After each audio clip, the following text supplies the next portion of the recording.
libre na po magpatingin. Naalala nyo before, ang PhilHealth, nagagamit lang yan sa mga inpatient care. Kunwari, magpapa-opera ka, tapos kakaltasan nila yung total na babayaran mo. Ngayon, bagong program ito, guys, outpatient. Meaning, kunwari, meron ka lang gustong ipa-check up, mataas ang presyon mo, gusto mong patingin sa doktor, libre na to, guys. Kunwari, diabetic ka, tapos gusto mong ipa-measure ang sugar mo, kung kamusta na ba, libre na yan, guys.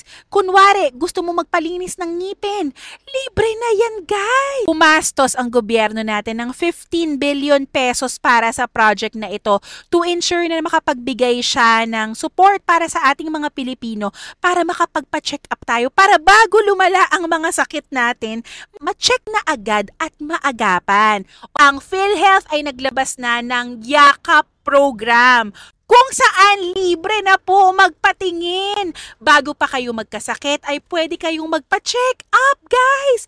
As in, pupunta lang kayo sa mga center near you, sa mga Yakap center. Paano nyo maa-avail ito? So, ifa-flash ko po dito lahat ng mga services na pwede nyo ma-avail, ha. Paki-post na lang po para makita nyo, matutuwa talaga kayo. I will also put a link here kung saan yung mga accredited na mga clinic. So, hindi po lahat ng mga ospital accredited, pero marami na here in NCR. So, niro-roll out pa lang to right now in NCR. Kung hindi nyo ginagamit ang PhilHealth ID nyo, you will want to find your PhilHealth ID at magagamit nyo na siya finally this time.